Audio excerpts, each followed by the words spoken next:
Welcome back to the Warrior Servant Leader podcast. I'm your host, Pat Welsh. Today, I'm honored to sit down with someone who's been on the front lines of some of the toughest battles in federal law enforcement. Pete Forcelli is a retired Assistant Deputy Director of the ATF with a career spanning decades in high stakes investigations, leadership under fire, and some of the most challenging moments in the agency's history. Pete isn't just a career lawman, though. He's someone who has had to wrestle with tough decisions, navigate controversy, and hold fast to his integrity when the easy thing would have been to stay quiet. So, in today's conversation, we're going to unpack this journey, hear some stories from inside the walls of ATF, and get his take on what true leadership looks like in times of chaos and mistrust. So, depending on what time you're listening to this, either grab a cup of coffee or a shot of your favorite beverage, and let's dive into this powerful conversation with Pete Forcelli. Pete, welcome to the podcast, man. It's so great to have you. It's an honor to Uh, be here, Pat. Thanks for hey, inviting me. I did some work with ATF over the years when I was in Vice Narcotics Intelligence as the commander, and man, you guys have a tough job. So, our thanks to you for serving our country and keeping people safe. I loved it. I loved every minute. A lot of people don't know what ATF really does. There's a lot of misconception out there, but since you worked with us from time to time, you have a better Yeah. understanding. People think that it's only about buying guns from shady people and then making a quick arrest. They don't realize that we do a lot of really long-term deep dive investigations. But I loved every minute of it. I was a cop with New York before I came over to ATF.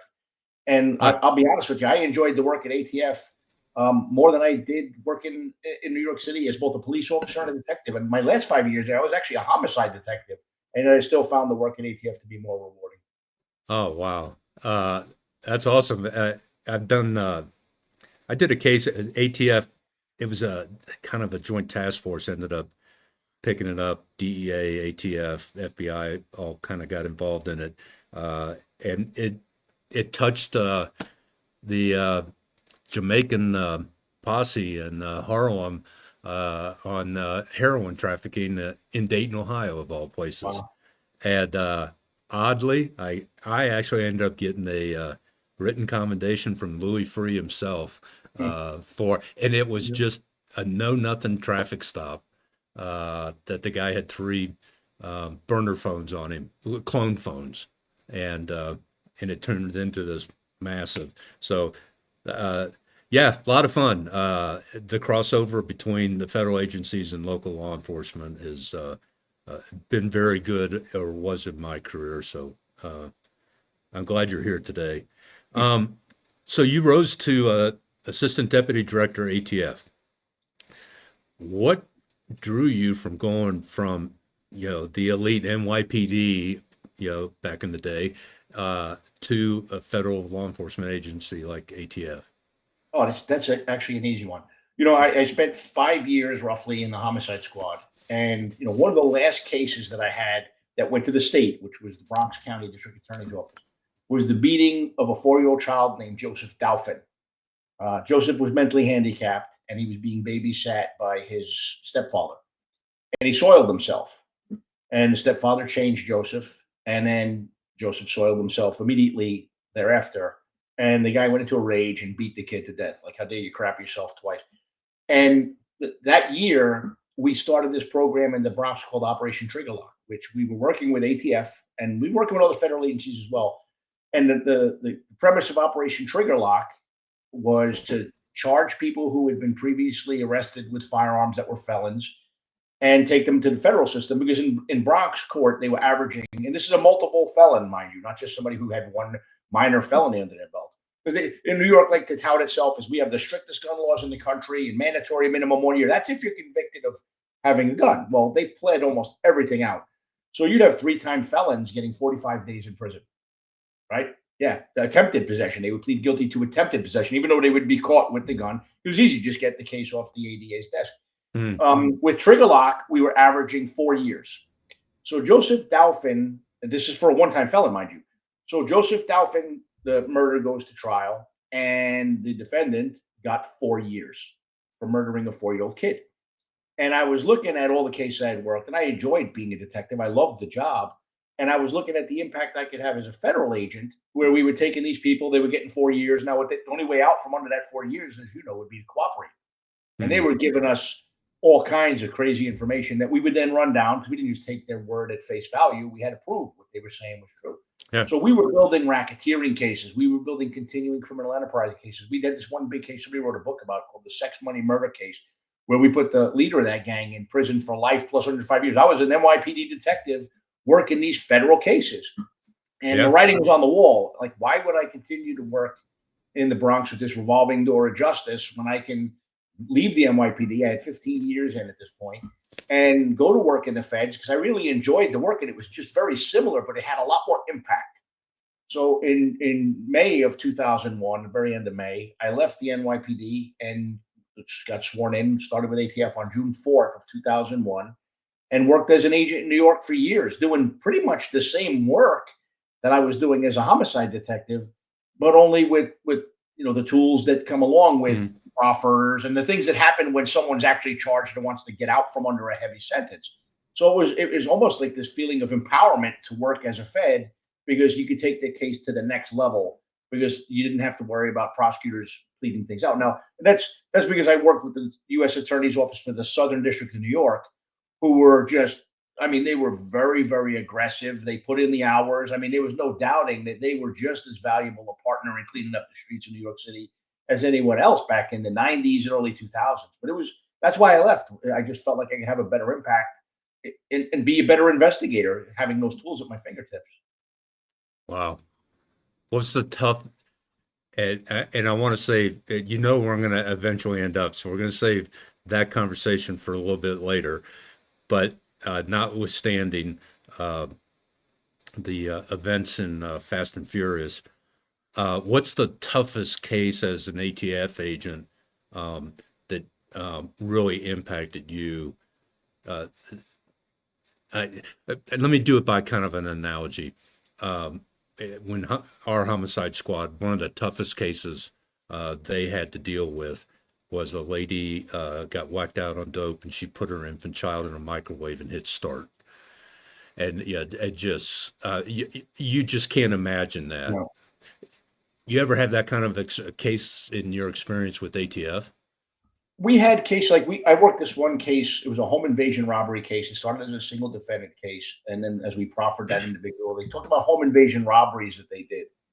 And this group did 145 different home invasion robberies. It was 23 defendants, and they didn't all do them together. Like today, it could be me and you. Tomorrow, you and somebody else, and then the next day it could be two of us and a third person. But they did 145 home invasion robberies up and down the East Coast. Most of them in New York City, though. Some of them in Miami, somewhere elsewhere. And the weird thing was there were a couple of murders too. They would hit drug dealers for the most part, and they would because those cases would not be reported. Right. The problem is that you would have they would operate on intelligence that they got from what they call them santeros, which like they blessed them with a tip.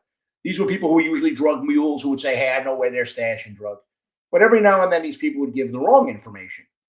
So in this case of 145 robberies, only 13 of them were reported. Now we were able to corroborate some of the others when people came in and proffered, but some of those, one was a case where they went into a house and they were asking for the money and they were in the wrong house. So they're asking his father, "Hey, where's the money?" And the father's saying, "I don't have it." These guys think they're being lied to. So they brutally beat this guy's daughter, held her down, and raped her in front of the father. And I remember showing up at the scene and just seeing this girl being brought into the ambulance, and I didn't know what happened at that point. And then seeing this man just broken. Like, I mean, you could just, his soul was just broken. And then when we interviewed him and found out, what had happened, I mean, how do you forget something like that? And then one of the other victims, his last name was Batista. I won't say his full name because I don't have his permission. But I remember as we were investigating this, like I said, we would get information from these guys as they would be arrested, and then we'd have to look: is the evidence, is what they're describing to us fit a robbery that has been reported somewhere? So there was this guy Batista was a cab driver, and the clock was about to run on his robbery. It was almost 5 years earlier. So I remember knocking on his door, and at first he wouldn't open the door because these guys, some of the robberies that they did, they posed as law enforcement. So here you have a guy that's not in the uniform. There's no patrol car outside. I just have a badge around my neck, knocking on the door. And at first he wouldn't open it.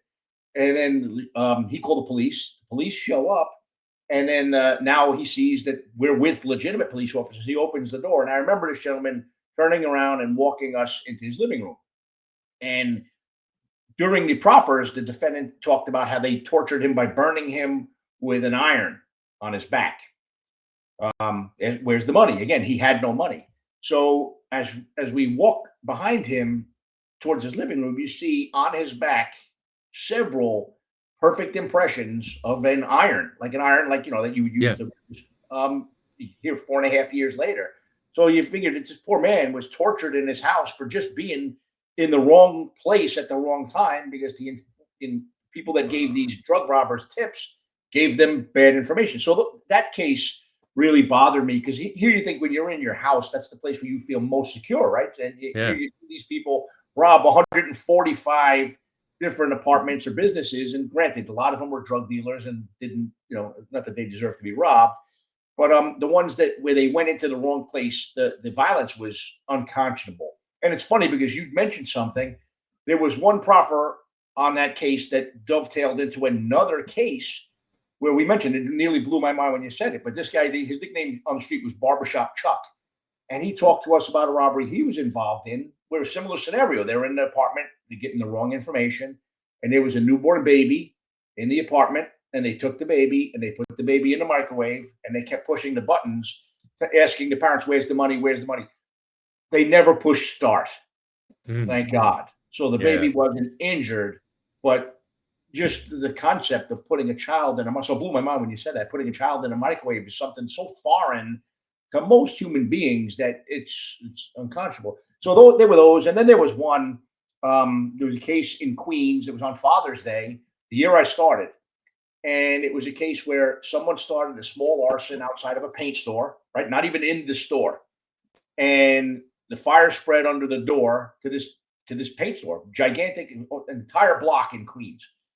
And so the fire department responds, and what's going on is in the basement of this paint store, there's boxes smoldering. And again, I'm brand new to ATF. I had never worked arson cases, so this was also a very big learning experience for me. Well, smoke, as it congregates in an area, is unburned fuel, right? So I learned this from this case. And as that fuel accumulated, it fills up the basement of this building. Well, when the fire department breached the door to put out the fire for an explosion, you need fuel, you need air, and you need the heat. So what happened was the building exploded and literally lifted the building, gigantic building, lifted it, moved it about 4 inches on its foundation, and it killed 5 New York City firefighters. So to work that on Father's Day, seeing 5 firefighters who were parents killed, again, over some stupid mini arson that was, it wasn't like they intended to blow up the building. Some idiot tried to burn garbage by the basement access to the building, I guess thinking he was being funny, and wound up killing 5 firemen. So eventually they were able to identify him. I was involved in the response, but I was not the lead investigator on that case. But just seeing that was tough. And then, of course, I was the first. The ATF offices in New York City were at Ground Zero. So I was there on September 11th, 2001, from shortly after the first plane hit to 3 days later, the morning of the September 13th. And that's something you just never forget. So, yeah, I've seen some things that I wish I didn't have to see. And I'm going off script here, because being a New York City cop, in Dayton, I think I was probably in my 26-year career, probably pushing 300 murder scenes, responding as an officer or watch commander or homicide worked for me for 3 years, and going out on calls with them. The toll that takes on you emotionally, physically, psychologically, spiritually can be pretty intense. How did you handle those kind of scenarios and not want to eat your own gun kind of thing? I saw a lot of death. I mean, when I was in the homicide squad in the beginning, it's Bronx County, because New York City obviously is 5 different counties. Each borough is a county. And New York averaged like 2,600 murders a year. But the Bronx itself had around 600. So I saw a lot of things. And I don't know, man, if it was immaturity or silliness or whatever, but like we had gallows humor. We tried to make light of Mhm. what we saw. It still weighed on you, especially the kid cases or the elderly, the defenseless people. A lot of their murders were frankly drug dealer on drug dealer. And maybe, that didn't affect me as much. But no, I mean, as time went on, September 11th, definitely affected me because I had lost friends in the line of duty before. But on September 11th, I lost seven close friends. One was a firefighter and six were cops. I watched the South Tower fall as I was watching three of them, Vinnie Dange, John Coughlin, and Walter Weaver walk into the plaza right under the building. So, PTSD didn't really, it's not something that I thought of, to be completely honest with you. Um, After they died, I could not bring myself to go to their funerals or any funeral. Like I never missed police funerals because I felt that was the utmost respect that you Mhm. had to pay to a law enforcement colleague, and not just from the NYPD. I would drive up to Boston for a funeral. I mean, if I could get there, I made it a point to get there. Mhm. After 9/11, I couldn't go to funerals. I felt guilty for being alive. I was right across the street from the South Tower where it fell. And then, years later, so 2006, 2007, that's when it really started to affect me. And I never talked about it really much. I talk about it a lot now, but like I remember just getting choked up driving to the U.S. Attorney's office because it was only about a half mile, quarter mile from Ground Zero, and driving past that site all the time really started to eat at me. And here's the other thing that folks, 'cause I talk about this now, but again, I never said anything back in the day. One of the reasons I left New York, I didn't want to be a supervisor. I didn't want to be in management. I loved being an agent in New York City. The thing is, if you're in New York, the only way out is to quit or promote because agents around the country don't generally want to go to a high cost of living city. They want to go to like the Carolinas. They want to go somewhere where you're living with the doctors and the lawyers, not where you're living next to the homeless guy. So I put in for transfers to Phoenix, to Jacksonville, to Savannah, and Dallas, and I got picked for Phoenix. But it was towards the end of my time in New York where I had some medical things going on and I didn't really understand. And at one point, it's a funny story. I think some people don't think it's so funny. I was driving home. I had lived in New Jersey at the time, so it was about a 45-mile drive to get home. And I get to a toll plaza on the New Jersey Turnpike, and I start to get just a horrific chest pain. Right now, there's a toll plaza there. There's a guy. They still had people collecting tolls back then. So a normal human being would say, "Hey, sir, can you call an ambulance for me? I think I'm having a heart attack." What do cops do? Pat? Hey, I'm going to drive myself to the hospital. It's only about 30 minutes away. So I did. I drove myself to Central State Hospital in New Jersey, which wasn't far from where I lived. And I go in there. They take me right in because if they think you're having a heart attack, you're first in line.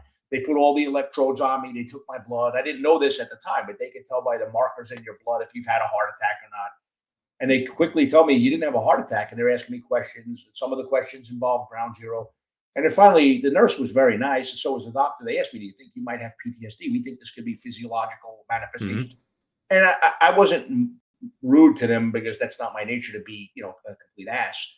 But I was very dismissive because I came from a time in law enforcement where you didn't acknowledge that existed. Like you didn't talk about it. It was, I give the military credit because they've kind of brought that into the mainstream and they're starting to do things about it. And law enforcement is starting to follow suit. But I denied it. And it wasn't until many, many years later that I actually acknowledged that, yeah, I had it. And it was that, that became the turning point for me where I started to feel free again. But for years, man, what happens? You shut everything in your head. And you Yeah. probably have done this yourself. You're sitting there on your couch or on your television, you're watching TV, right? And your wife or your kids call you and you don't respond right away because you're sitting there, but you're not even really watching TV.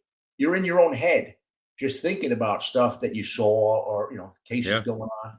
So yeah, man. But that's Yeah. that's actually what led me to leave New York was I was starting to cope with some stuff. Well, actually, not cope as well as Coping. I could have been coping with stuff that I had seen over the years. That makes sense. Yeah. Oh, yeah. I'll tell you what. I remember my first panic attack, uh, and Yeah. it was a job. I was off duty, picking up one of my daughters and her friends at the movie theater. Uh, Whatever they'd gone to see, whatever it was, some kids' movie. They were teenagers, young teens, and I had the panic attack came over me, and and I knew it wasn't a heart attack, but it wasn't right, kind of deal. And so that's when I finally made the decision to go see a psychologist and talk about it, and work through, the job related issue that was impacting me like that. So I totally get it. And I Well, just you're smarter than me, my friend, because believe it or not, I left New York, but I didn't seek help for many, many years later. I thought I could run away from it. That was the oh mistake I wow. made. Yeah. So I had a guest on just the other day, Susan Snow, uh, maiden name's Williams. Her dad in 1985 was a detective, uh, off duty, picking up his son, and it was a coordinated multi-month uh, bad guy operation, stalking, following, and everything to ambush and kill him. wow. And they did on the evening. It was literally it was Halloween night. So it was already dark. It was in California, so it was after 5 o'clock. He's picking his 6-year-old son up. And Susan was 17 years old. They got the call at home. They rushed to the school, and she saw her dad there, covered with the sheet and all that. And it was 30 years later of when she finally was able to get to the place to start to make that turn. But she goes, as a teenager for a whole year, they sent me to therapy, and she goes, I just shut down, and that whole thing, and people don't realize that. And we're getting a little, but I want to touch on this because a lot of our listeners may be able to relate to this. That fortunately, post traumatic stress is now being recognized as an injury that you can heal from, as opposed to a disorder like, Mhm. oh yeah, you're always going to be uh, you know stuck in this um, swirling mindset of panic and whatnot. So that's good that we're making those advances. But I do want to get to, because uh, man, I would have picked Savannah if I could. I tried. No, I, they picked I, for me. I love Savannah. Savannah is one of my favorite towns, and it's actually my favorite airport. Uh, and I love Savannah. There's a great Irish pub there that overlooks the river. Uh, so you end up in Phoenix, Yes. and then that created a whole new journey, uh, and some test of your uh, integrity and leadership. So let's Yeah. dive into it. Yeah. Tell Yeah. us No, tell us what happened. well, I left New York to get away from stress. Who knew that I was jumping from the frying pan directly into the fire? It's weird. Like I said, in New York, we did a lot of gun cases, and those cases turned into really good things. And it wasn't because I was a superstar agent. I had really good mentors. I had great prosecutors to work with. So when I showed up at Phoenix, again, I didn't really want to be in management, but I really loved and respected the good managers that I worked for. So I just wanted to be like them. So I just figured I'm going to go there. I'm going to keep my mouth shut. I'm going to watch. I'm going to learn. I'm going to try to be like I said, the people that I learned from. I wanted to be like them. So I get out there, and things start to get weird really quickly. The first weekend that I went into the office. So we went into the office that week. That weekend, we get a phone call. I get a phone call from one of my agents, a guy named Mario, really good guy. And he's telling me, hey, Pete, we just got a call from a licensed gun shop. Something suspicious going on. We need to get out there. So I was like, okay. I suit up. We roll out to this gun store in downtown Phoenix. And they're on the phone with the dealer. I had not dealt with this dealer yet at that point. And they're like, hey, we're outside. You can rock and roll. So we watch these guys, two Mexican, Americans, I guess, and they're loading up 13 AK-47 variant rifles into a yellow Ryder truck, and they leave the gun dealer's premises and they start heading towards I-10. And then they get on I-10 and they start heading south, and we stop the car. Because again, we were talking to the dealer. The dealer called because he saw something suspicious, and this happened all the time. The dealers called us. The dealer, like a lot of people, like to portray gun dealers as shady characters who they'll sell Yeah. you one gun over the table, three under the table. No, these were business people. They did what they were supposed to do, and they cared about public safety. So they call us. We stop the car. We do like cops do everywhere in the United States. Nothing scandalous. Stop the car, separate them. We're talking Right. to these guys. Where you coming from? One guy said, "Well, we were playing soccer." Or you're not sweating. It's interesting. You're not really dressed for soccer, but okay. The other guy says that they were coming from the mother's house. Did you stop anywhere after? No, we came directly from them. Well, we watched them leave the gun store. So we're building on the probable cause. We're catching them in lies. We're doing routine police work. Nothing earth shattering, nothing cutting Yeah. edge. So we get them to admit that they went to buy the guns and that they were buying those guns for somebody else. Now, in New York City, 13 AK-47s, and these are the knockoffs. They're not the fully automatic AKs. They're Right. the civilianized versions. That would be like front page news. That would be like the top story in the evening news in New York City. There, we called the U.S. Attorney's Office, and they run this past the assigned prosecutor.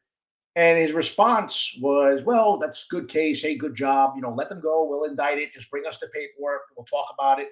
Now, in New York, that's not how it would have worked. In New York, it would have Right. been cuff them up, take them to the Bronx courthouse, leave them there overnight. We'll draw up a complaint in the morning. You grab them, you take them down. We'll bring them before the magistrate. These people would be going to jail. There, it was like, let them go and we can indict it later. So, I'm a brand new supervisor, and I worked with enough agents from all over the country to know that not every district works the same way. Right. So I was not happy that here we got guys that were smuggling guns down into Mexico, and now we're going to have to go engage them again in the future, and they may have more guns, and it might not go smoothly. So you're thinking about all these things from a tactical perspective, but it was what it was. So anyway, we let them go. We take the guns into our custody. They went into our vault, which was booming with guns. I mean, hundreds and hundreds of guns already. So I'm watching this same scenario unfold again and again and again, where a licensed gun dealer calls us, we respond, we stop the car. It was like almost like assembly line, just going on every day, multiple days a week, sometimes multiple times in one day. So anyway, this is going on, and then a couple of weeks later, and I'm somewhat brand new still, we get a phone call from the criminal chief of the U.S. Attorney's Office, which is kind of a big deal. He's not the U.S. attorney; he's like the guy who's over all of the criminal prosecutors, and the chief of the gun unit, this woman named Rachel Hernandez. And so he calls my boss, who's the special agent in charge of the Phoenix Field Division, and Bill. So Bill was his name. Bill calls me to come upstairs. They're coming over. They're not happy. Okay, I'm as the supervisor. Yeah. Yeah, it's my job. I'll be there. So they come in, and the crim chief was very nice, very pleasant guy. His name was John Tucci. The chief of the gun unit was not quite as pleasant. And what she said was that she was very upset with my agents because we had an informant. He's informant number 921. So he worked in a gun shop, and he gave a lot of cases to my agents, a lot.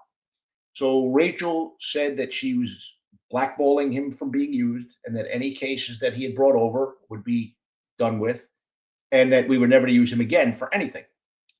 They would not work with him at all. So anything that was generated with any information from him was now from this point forward taboo. So I was really pissed off, not at her at this point, but at the circumstances, but also because I worked with the U.S. Attorney's Office in New York so much that I had an office in their office space sometimes, and I would those relationships matter, because if you're a shitbag and you bring a case to the prosecutors and you become like persona non grata there, you're toast. So I'm thinking, are my agents bringing substandard product? Like, what's going on? So I call all my agents in for a meeting. It's going to be a long night. Bring me these cases that this informant gave us. So I had a stack of cases on my desk, and we went through all of them with a fine tooth comb. And I'm looking at what the informant said. We're listening to recordings. And I'm looking at the evidence, and I'm like, this guy's information is spot on. Like, this is a great informant. So I call Rachel back a day later, and I explain, Rachel, I don't understand what you're saying, that you're saying this guy's got no credibility and you won't use him. I said, I'm looking at the evidence. I'm listening to this. His information is excellent. And she's like, no, you don't understand. He was once moved with EWAC funds, which is Emergency Witness Assistance Program. Now, you probably know that, but your listeners might not. Yeah. And once a person's moved with those funds from DOJ, we can't use them.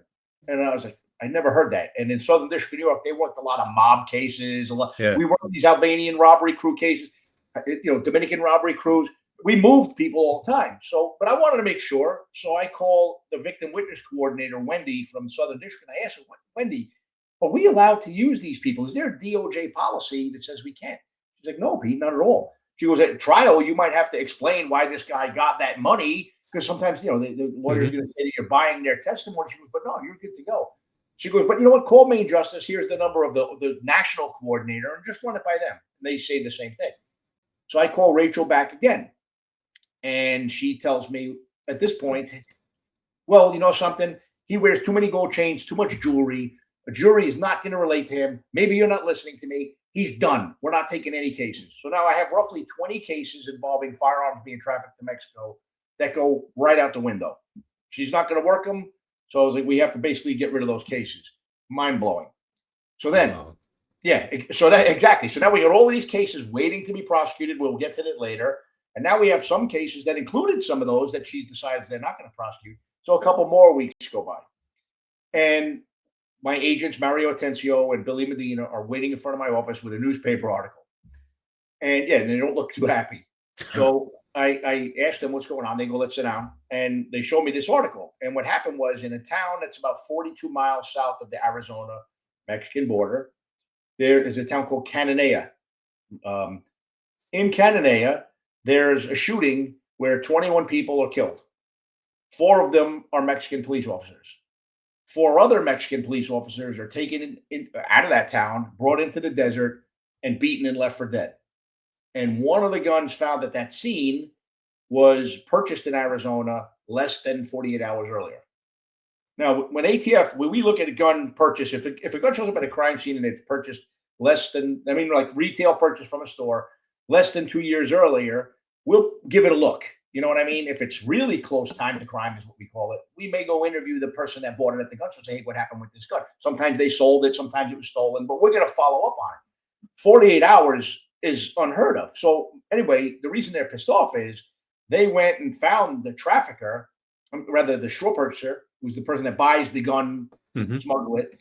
And he admits, yeah, I bought it. It wasn't for me. I was going to give it to, gives the name of who he transferred it to. And that person was going to bring it into Mexico. So then they go find that person, and he admits, yeah, I was going to bring it into. So they get a confession. Now, what happened is Rachel Hernandez, the same woman that declined all those other cases, comes up with his new office policy that once the gun is in Mexico, the body of the crime is therefore in Mexico, and they won't prosecute it.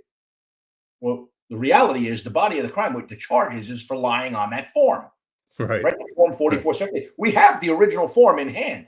But she comes down really hard and says, from this point forward, anytime the gun has made its way into Mexico, the body of the crime is in Mexico, we won't take the case.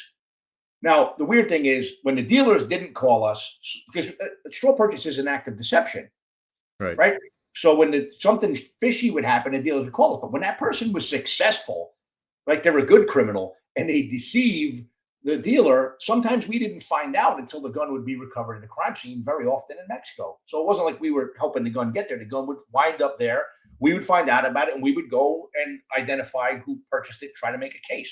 Right. So now you're thinking, how many cases are now dead in the water because of this new corpus delicti policy? So there gets a little better. A little bit more time flies by, and we get a phone call from an ATF agent who was on assignment in Juarez. And there was a 50 caliber Barrett rifle which was used to kill a Mexican police commander in a daycare center, right? Kind of a big deal. It's big news in Mexico. It's big news even in El Paso, because El Paso borders, I mean, it's kind of a heinous crime, right? I mean, you would think.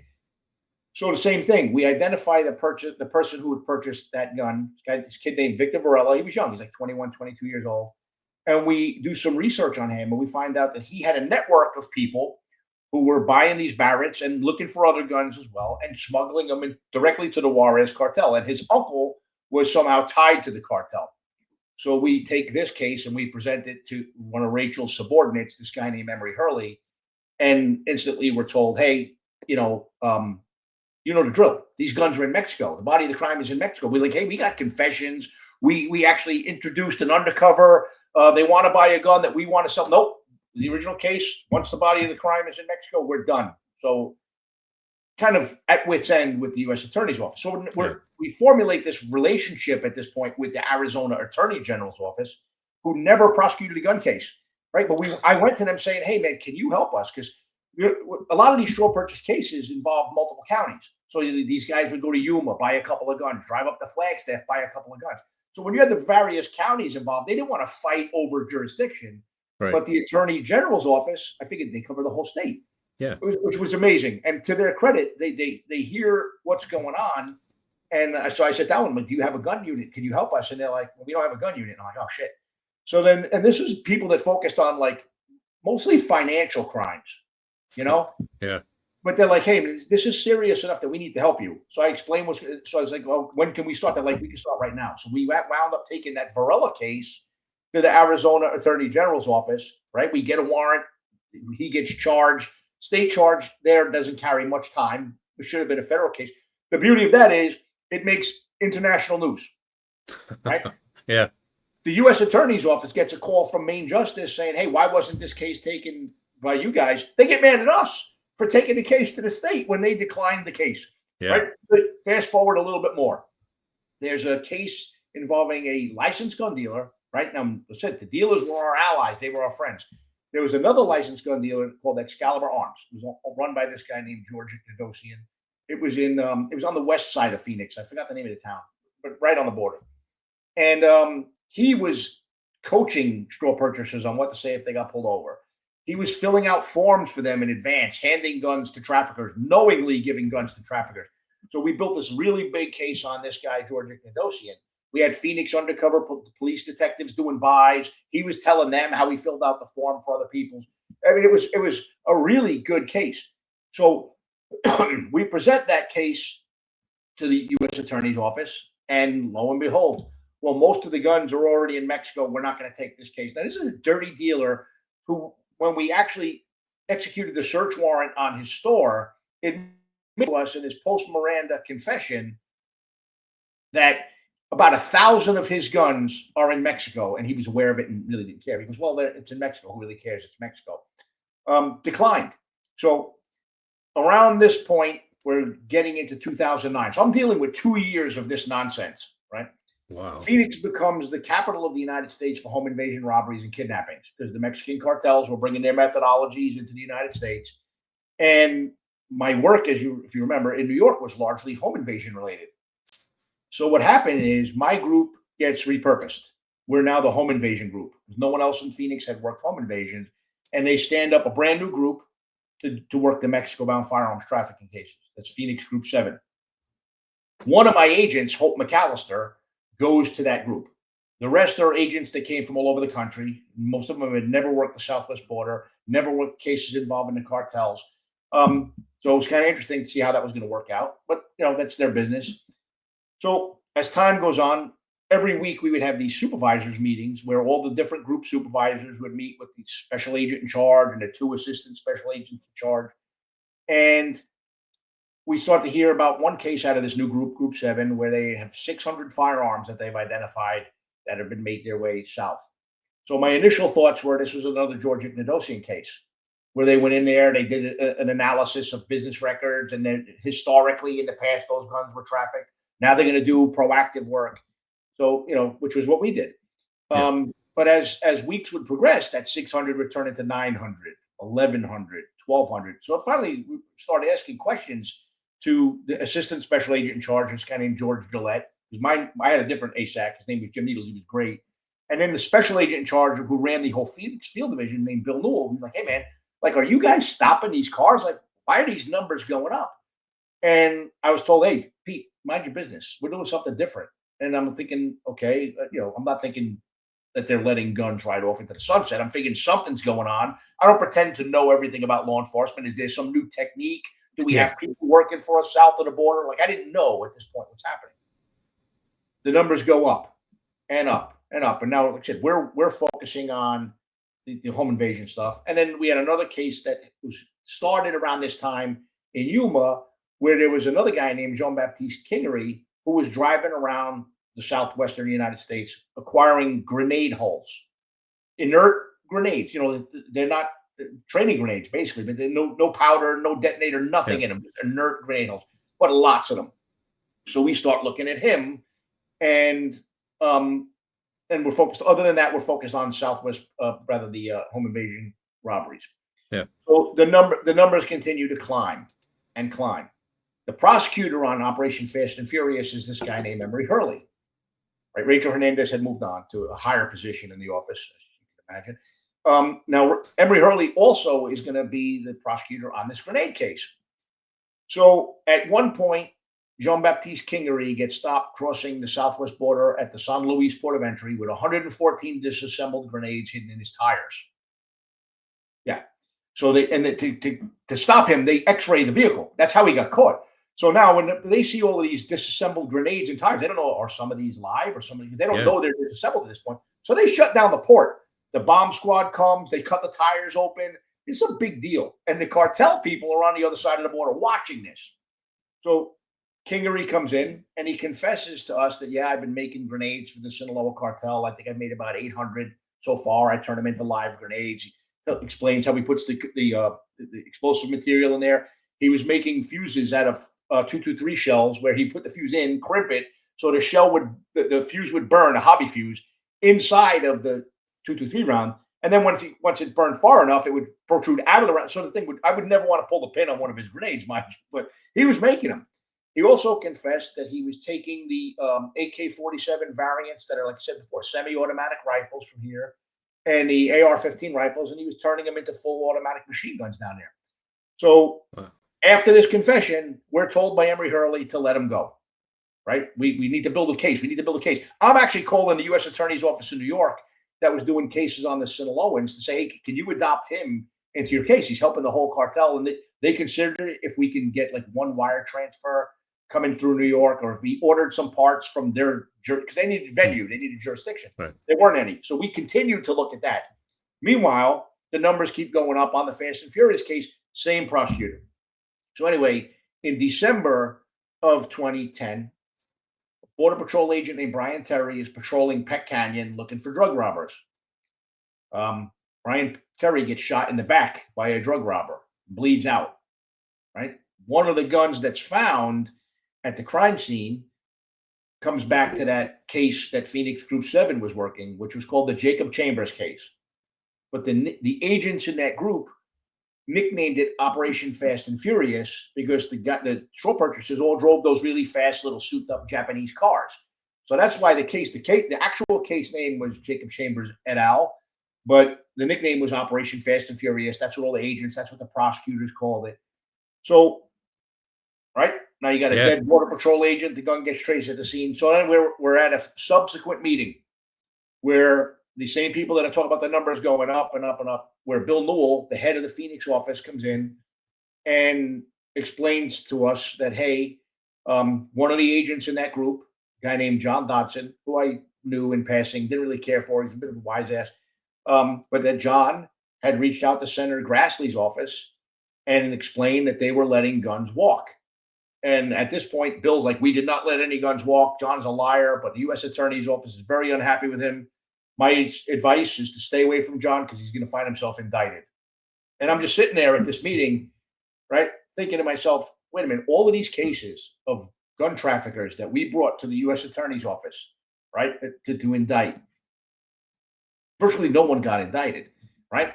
Then they came up with a policy that said once the gun makes its way into Mexico, they would not take the case. And now I'm hearing that they're intentionally letting guns go to Mexico, which could complete 180-degree turn to make a case.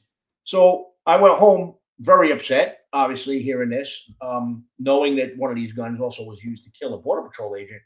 And I told my wife, I said, hey, I'm hearing from my boss's boss, actually, that they're looking to indict John Dodson because he reached out to Senator Grassley's office. I said, I think they're walking guns.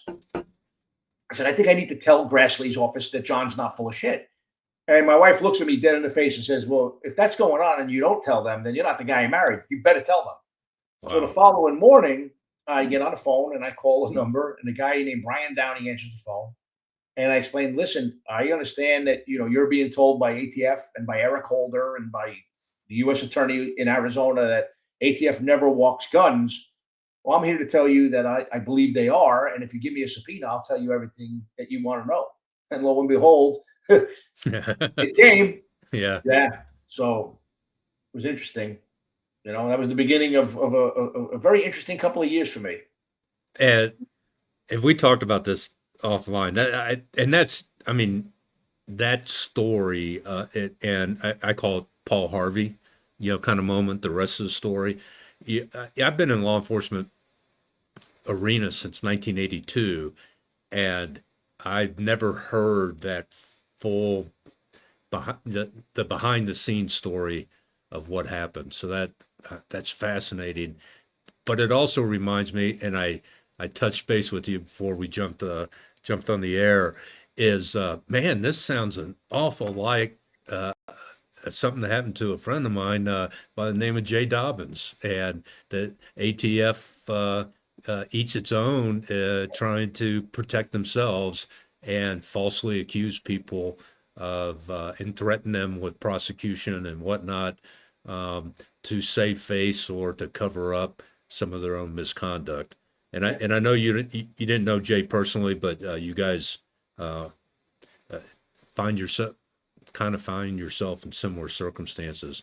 Well, So, it's funny. The first time I ever met Jay was the day I got the subpoena for Fast and Furious. I went to meet my oh, friend Tom Mangan at this bar in Scottsdale called the Coach House, and I didn't know Jay. It's funny because the day that Jay's house was firebombed, I offered to go down and help, and I was told by George Gillette, who's later one of the people I learned tried to frame Jay, that no, it's just minor scorching. It's under control. We don't need to send anybody down there. I didn't learn until much, much later when I saw Jay on the TV and his house was basically almost burned to the ground.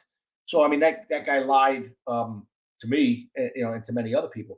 But yeah, that's when I met Jay for the first time. It's the day I got subpoenaed. I went to actually go meet a guy named Tommy Mangan, who's very close with Jay. And that's when I told Jay, introduced myself and yeah, explained to Tommy that, hey, I just got subpoenaed. And Jay at this point goes, man, be careful, brother. They're going to bury you. And he goes, they're going to come after you. You got a target on your back. And he wasn't lying, because when I did finally get deposed by the UN, basically, it's not like a hearing. At the hearing, you get right. the sound bites, you get the politicians. At the deposition, you get their staff, who are mostly lawyers. So I was deposed for about 6 hours by staffers from Grassley's office, ISA's office, Elijah Cummings' office. He's passed on since then, and Leahy's office. And I told them everything. I did not hold anything back. I left that deposition to walk back to the Phoenix Field Division, which is where I left my car. And so it's about 6 blocks. By the time I get to my car, I get a phone call from someone from the U.S. Attorney's Office, because some of those people were good. They wanted to do their jobs. Office policy didn't allow them to. And that person says, hey, Pete, you need to watch your back, brother.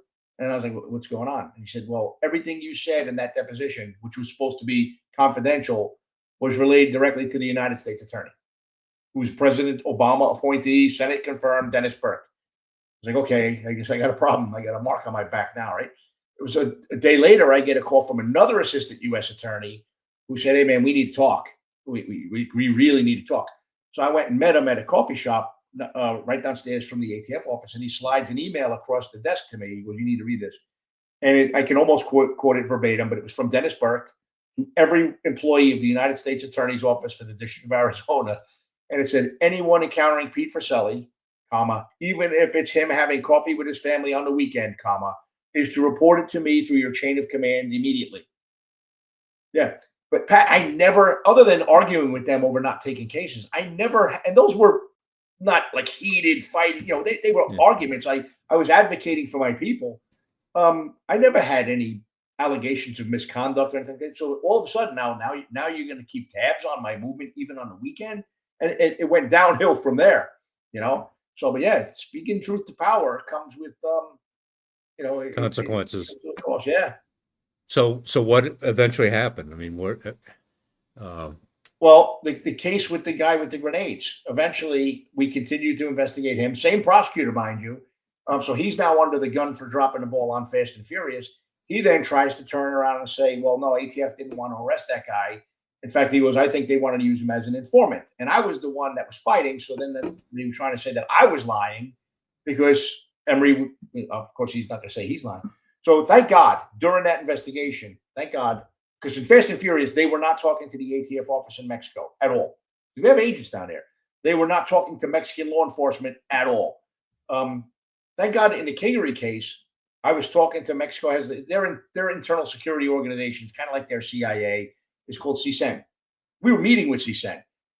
We briefed, not me directly, but people from ATF briefed the Attorney General of Mexico herself. I called the Southern District of New York several times. So when the OIG is now investigating me for allegedly wanting to let this guy go, they're realizing, like, wait a minute, if Pete wanted to use him as an informant, why would he try to let the Mexicans grab him? Because the Mexicans could have killed him. And I kind of wish they did. Or why would he try to give him to Southern District of New York? Because he'll be 2,500 miles away. How can they use him as an informant? But they were sticking to their story. So it took me 4 years. And then there was a lot of, Emery would say, one thing, I would say another. So I finally, 6 different times during this process, which took years, I'm like, hey, man, look, if you don't believe me, polygraph me. I have nothing to hide. Polygraph me. When I finally testified, you'll love this. When I testified in front of the live hearing that was televised on C-SPAN, and I get it, nobody really watches C-SPAN. They had some sound bites on regular news. I talked about the cases that they declined. Some of those cases were declined in writing, like the one with the Excalibur arms was declined in a 21-page declination letter. So when I said in front of Congress that the U.S. Attorney's Office declined those cases, Patrick Cunningham, who replaced Rachel Hernandez, he was the crim chief for a while, told the director of ATF, Pete Forcelli perjured himself. We never declined those cases. So then they called the OIG. That case was closed in a day because I had the paperwork in hand. I'm like, you got to be kidding me, guys. But yeah, so I went through that for years, just basically fighting to clear my name because the U.S. Attorney's Office didn't want to admit that they made some incredibly stupid decisions when it came to prosecuting weapons traffickers. And that, look, as you know, I wrote a book called The Deadly Path. That's why I call it The Deadly Path. The path was the decisions made by those prosecutors in the 2 years leading up to Fast and Furious turned Arizona into an open-air gun store for the cartels because they knew they could get away with doing that stuff and not be prosecuted. So was this just laziness on their part, incompetence, corruption? Because I was a prosecutor for 4 years. So, I understand that prosecutors see the boogeyman hiding behind every tree that's going to, tank your case. But when it's a solid type case like that, you're going, okay, what's your motivation for doing this? I have a lot of people asking that question. Like, people ask me, do you think that they're on the cartel payroll? And the truth is, I don't. And by the way, the Kingery guy, the Mexicans hit his mill. We guided them there. When they hit his place, he had enough components on hand to make over 1,000 hand grenades. And that was a year after Emery made us let him go. So imagine how many grenades he made in that time period between when we were ordered to let him go and when the Mexicans finally got him with our assistance. So he was arrested by the Mexicans, spent some time in Mexican jail. But no, I think it's a combination of two things.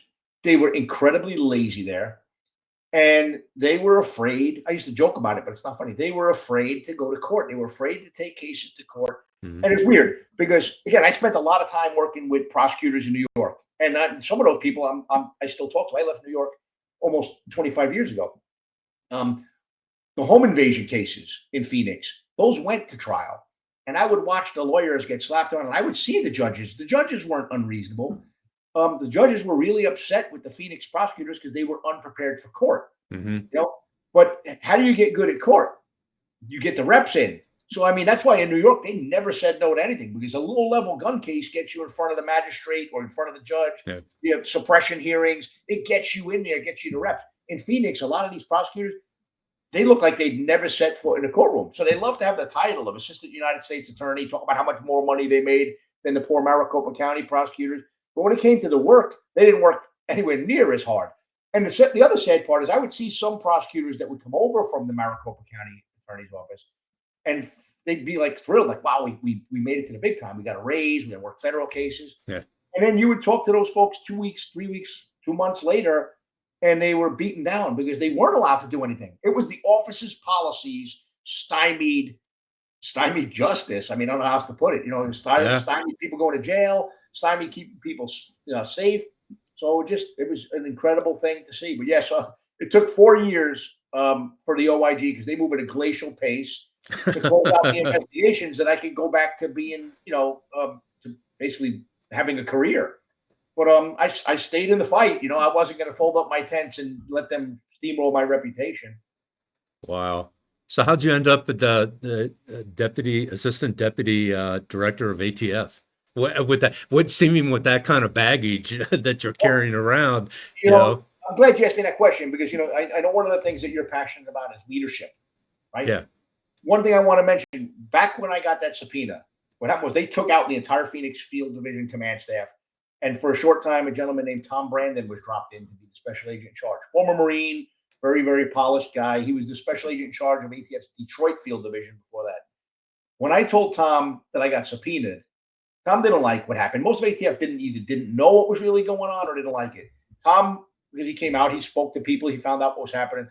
So I told him, boss, I got a subpoena. He reaches into his pocket. Tom's a devout Catholic, and he had a St. Michael challenge coin in his pocket. And he said, Pete, I got your back as long as you're telling the truth. He said, run to the truth, and I have your back.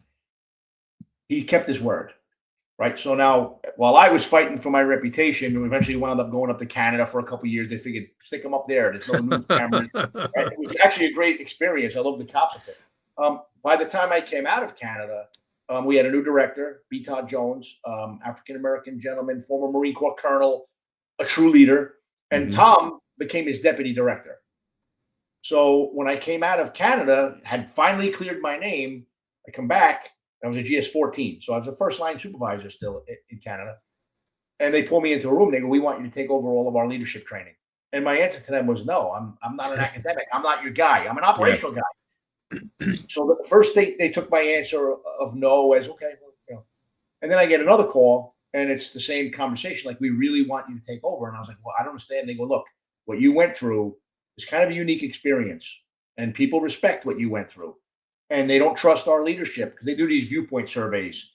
And a lot of people didn't trust ATF leadership because of Fast and Furious. And they certainly didn't trust the mechanisms that developed the leaders in ATF because of that. So they're like, look, you come in and you run training, leadership training. From this point forward, it's yours. Advanced training and leadership training.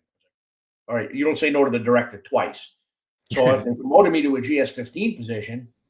And what we did was we outsourced a lot of our training. We brought in the Army War College. We brought in the Navy Academy as a Stockdale Center for Ethical Leadership. We brought in IACP. And we really just started doing training. Like, no more of this in-house old boy network crap. We're going to bring in people that know how to train. And that went really well.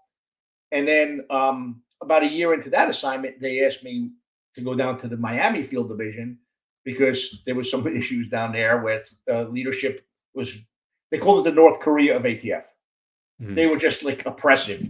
So they sent myself as the number 2 of the office and another gentleman named Ari, who was another former NYPD cop, by the way. And then Carlos Canino, who ran the Mexico office during Fast and Furious, who was a great guy. They made him the number 1. He was already a GS-15. He was a SAC. So I went down there for a short time, and then Carlos got promoted, and then they promoted me to be the special agent in charge of the Miami Field Division, which is an SES, Senior Executive Service position. I was down there for Parkland. I was down there for Pulse. I was down there for the Fort Lauderdale Airport shooting. Had a lot of stuff happen while I was down there. Really affected me. Then I wound up getting lung cancer as a result of 9/11 down there. I had my right lung taken out.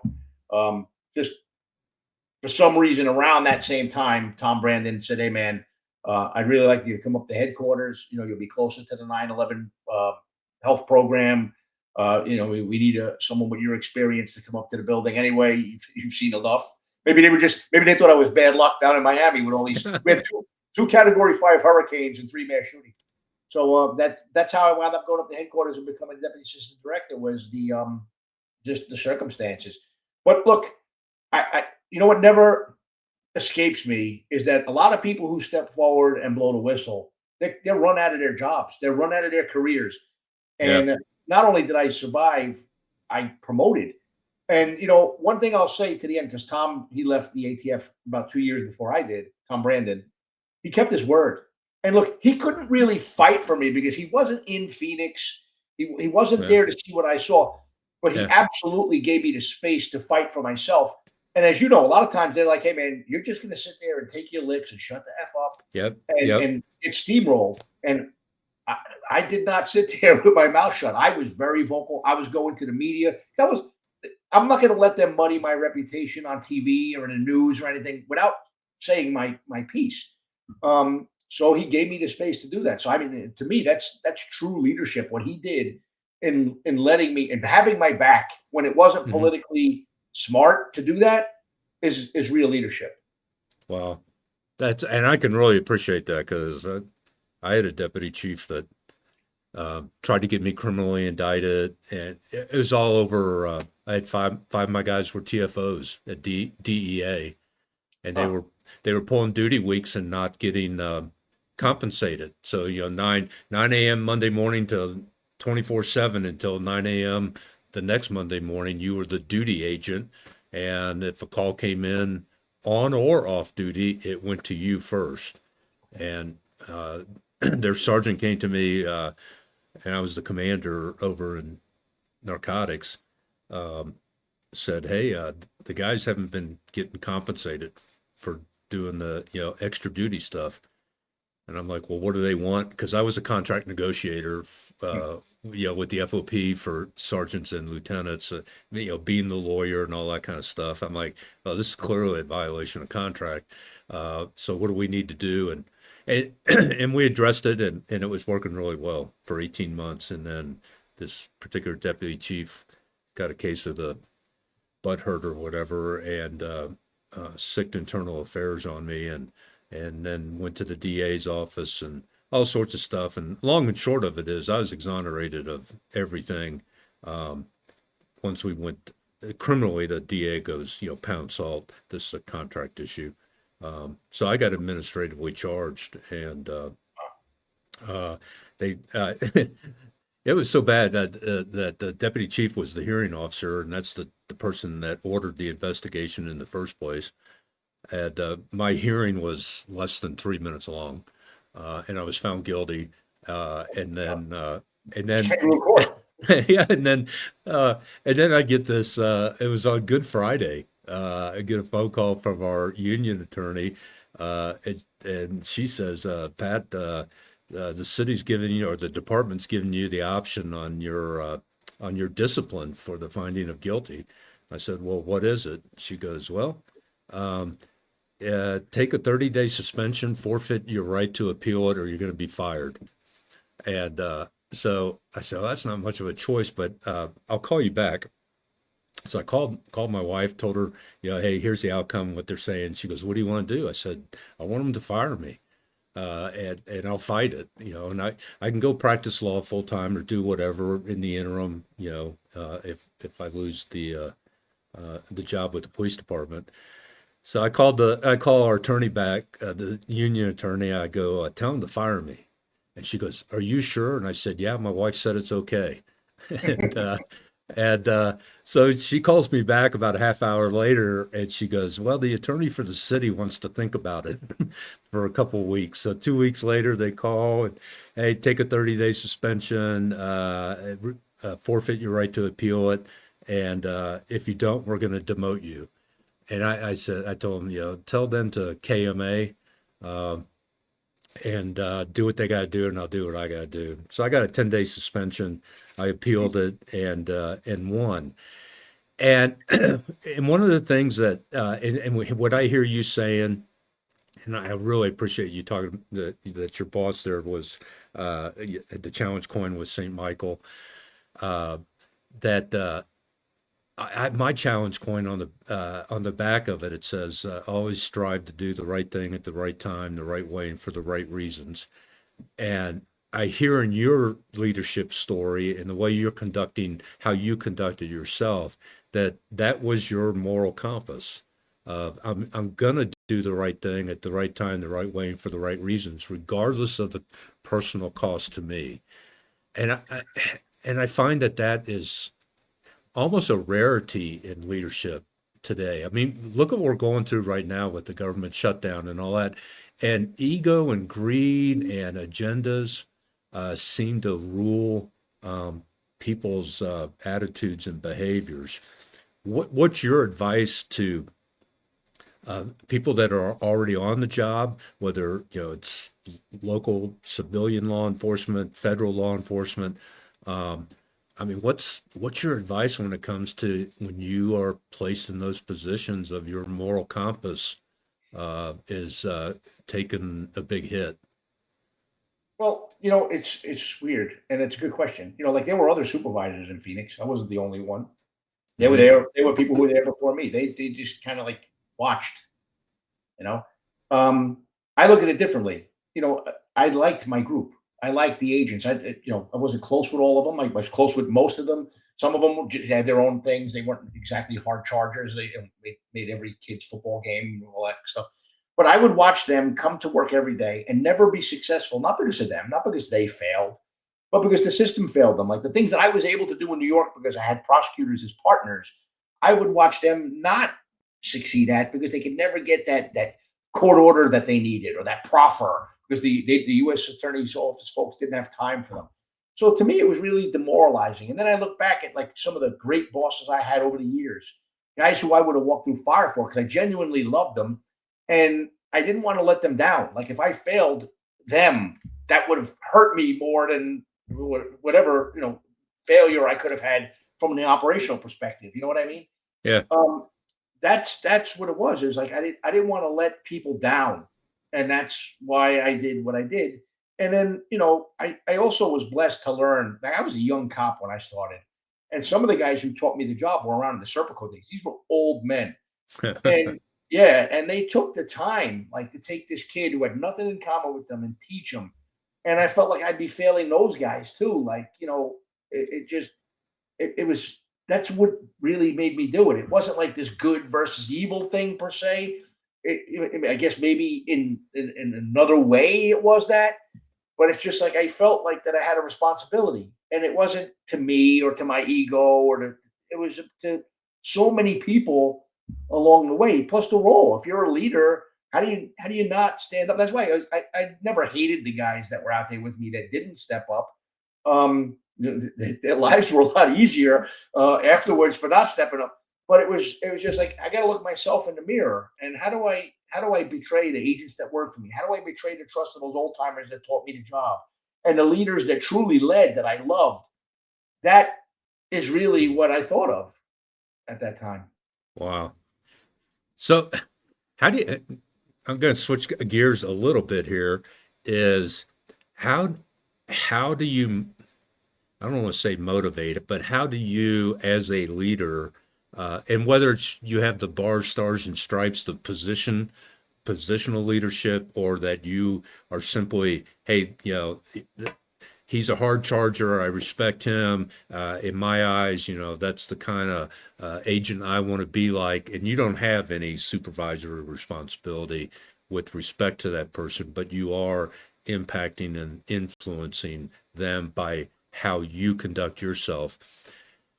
What do you say to somebody that has a squad full of folks, or maybe not even a squad full, just one or two that we called them rods, right, retired on duty. What's some leadership advice to somebody that is frustrated that I call it, remember Kermit, the meme with Kermit the Frog, sipping Lipton tea, going, none of my business. And when it is your business, whether you're a supervisor or not. So what's some practical advice of from your years of experience of, hey, here's how you deal with somebody that's retired on duty? It's a good question. And for the folks who read my book, you'll see that there's an example I use in there. We had an old timer, Jose Wall, who was assigned to the Mesa Police Department as a task force person. And they were doing tons of jump outs. And Jose wasn't doing the jump outs, right? So I looked at Jose. Jose was an older guy, right? Jose was close to 50 years old, working with guys in their 20s, and he just wasn't that they shoved him in that role. So I had conversations with Jose, and then I realized that something. Here's a guy who's a pretty good investigator. He's Mexican American. He understands the language. He understands the culture in Mexico. I repurposed him, and he turned out to be a tremendous ally. My boss wanted him fired because he Yeah. wasn't meeting the stats. So I think sometimes it's like looking at the person and the role they're in. Are they a good fit for that role? Now, what I've seen in leadership a lot is bosses that don't want to have an uncomfortable conversation. Sometimes you need to sit that person down and have a conversation. Sometimes I haven't written up many people in my career, and there are some who they just weren't doing their job, and you had to make an example of them. And look, I found that most of those people, once you took down that path, respected. I mean, even the person, right, who you're now putting the pressure on, understood the why and respected you for holding them accountable. But what I find is a lot of managers now, they're so afraid to make a decision because they're worried about that next promotion. So if I hold Pete accountable and he grieves it or he beefs it or he files on me, I might not make that next bump in pay. And the problem that I think a lot of these people don't realize too is, you know, somebody's going to do it at some point. And if you were a spectator and sat there and watched, doesn't mean you're not going to get filed on too. So Yep. sometimes it's better to just deal with it and have that uncomfortable conversation than Mhm. ignore it. And the other thing is, like, I had some people who were retired in place that I tried to vote. It didn't work with all of them. I also had some people who were like really hard chargers that you had to rein in, which is sometimes also a challenge. But then there's people who over rein people in. Like I had one guy, Joe Slatala. The guy was a genius. He a great agent. He was a hard charger where a lot of managers hated him. Um, a lot of them hated him because they didn't know what he was doing. And I didn't know what he was doing. So I took the time to learn, what is this guy doing? Why is he doing it? And it was well intentioned and maybe even a little higher speed than I was. So it's like a lot of bosses I saw in my career would be like, you know what? I'm cutting his legs out. I'm not going to let him do that. I don't understand it. Where I'm like, all right, I'm going to let him do it, but I'm going to watch. I'm going to learn a little bit. And if it looks like it's going off the rails, then I'm going to stop it. But I think a lot of managers are intimidated by really experienced people, and rather than say, son, I'm going to learn from them and let them do their thing, and maybe some of my people will also learn from them, they shut it Yeah. down out of fear. I think the most important part of leadership is trust. And if you don't trust your people and you're afraid of every little scuff that you might get on you as the leader, you're going to have that kind of paralysis that occurs. And granted, you have to follow the rules, you have to follow the law, you have to adhere to the Constitution, but sometimes you need to allow for that creativity. And that's something that I saw in my career. A lot of ATF managers didn't. They would shut things down for fear that if I let them do this, it could be a great case. But if something goes sideways, it's going to backfire on me. That's not leadership. Right. And it kind of it reminds me because I teach this in around the country in command officer development courses. Is on the one hand, their defense is always, well, the liability. If they screw up, then I'm going to get caught going sideways or whatever, and I don't want to accept that liability. So it's better to shut everything down. But then the flip side, like if you ignore it, then you got negligent supervision, and or it's a toxic. I mean, you get into sexual harassment and all that, and you do the Kermit the Frog. And I tell cops this all the time. If you turn a blind eye to something that's wrong, eventually you're going to be blind in both eyes.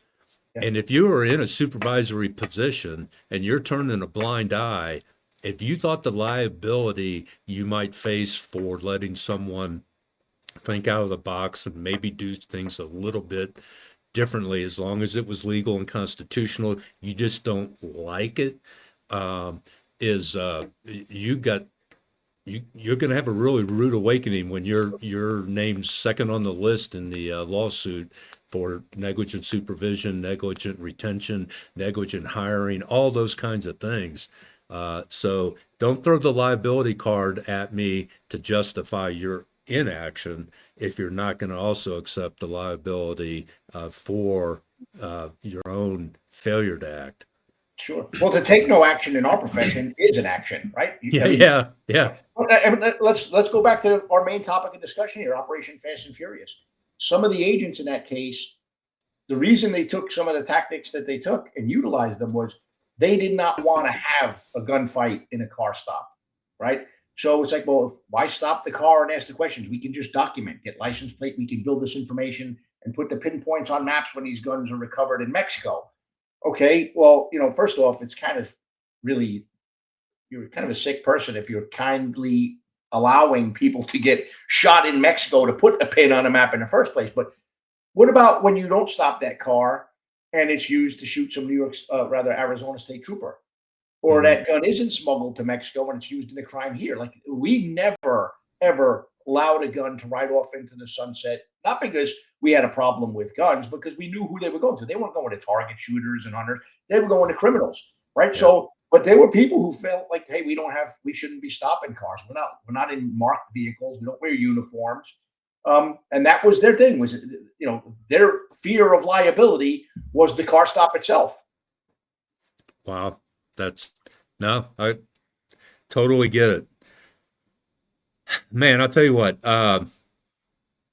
if you had to, like, in one sentence, it, and this is kind of open mic night here, because I didn't tell you any of the questions I was going to ask or whatever. I was going to, hey, let's just run with a great conversation. But if in one sentence, what would be your leadership philosophy? Do the right thing. Do the right thing. Awesome. Yeah, I mean, really, even if it hurts you, because people know, like the higher you move in an organization, the more eyes are on you. Like a lot of people, I've seen this, you've seen this. They think that, well, I'm smart. We've seen police chiefs, right, get jammed up because they're sleeping with the secretary or whatever. Yeah. Um, I'll a never lot of get folks caught. think, yeah, I'm smarter. I promoted higher than you. That must mean I'm smarter than you. Just do the right thing. The higher you move in an organization, the more eyes are on you. People are watching. If they don't expect perfection, Yeah. and if you make a mistake and you say, hey, look, guys, and I've done this many times. I've made a lot of mistakes. You can only do it so many times before you look like an idiot. But hey, man, I'm sorry. This is what I intended to do. Here's where we are. Let's fix it. People like that. They respect that. They don't expect their bosses to be robots. So just do the right thing. Awesome. I think the word of the day now is authenticity. Be authentic, which is a different way, I think, of saying, be yourself and don't be a phony, and do the right thing. Yeah. And then I add to it, because you can do the right thing, but if you do it too late, you don't do it at the right time. Yeah, well, we'll give you a participation trophy if at least you tried, kind of deal. So it's deeper than that. So, man, any last words that you want to share with the audience? That it doesn't have to even be about Fast and Furious or anything. I mean, a life lesson that you've learned. Yeah, Whatever, well, whatever. I'll say this, man. We live in a weird time right now. We work in the noblest of professions, right? I believe that there are dirty cops out there, and nobody hates a dirty cop more than an honest cop. That's true. But just go out there and do good. Don't let the bullshit drag you down. There are some folks who are going to demonize the police even when they do everything perfectly.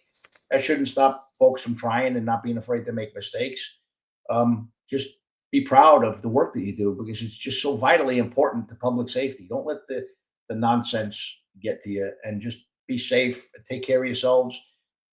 Especially take care of yourself, because you know what? We were talking before about PTSD. I waited way too long to get some help. Was in a dark place for far too long, and still managed to do the job. But the thing is, if you're not taking care of yourself, you can't take care of your family effectively, and you can't take care of your people very effectively. So I could have been better. So just take care of yourselves, take care of your people, take care of your family, and be safe. Awesome. Man, what a great conversation, Peter. It's so fun to talk to you in person. Not someday we'll get together and actually have a beer. That'd be Um, great.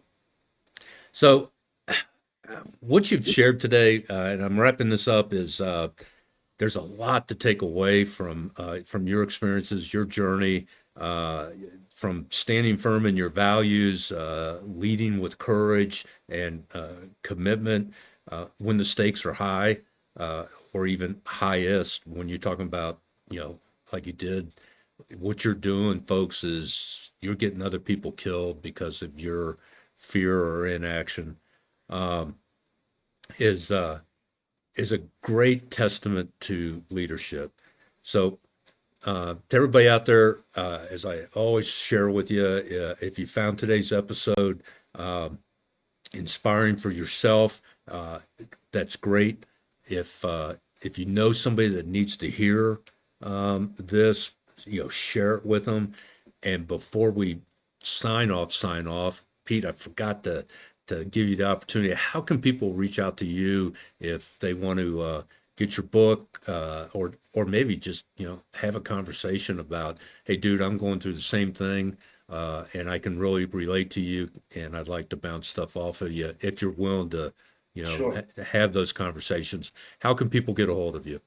Well, I sound like an old man when I say this. I'm prolifically on LinkedIn, not so much on Instagram or Twitter or any, or what do they call it, X nowadays. So I mean, look, I'm easy to find on LinkedIn, and I have a website for folks that might want to get a signed copy of the book. It's www.peterjforcelli.com. So you can even email me there.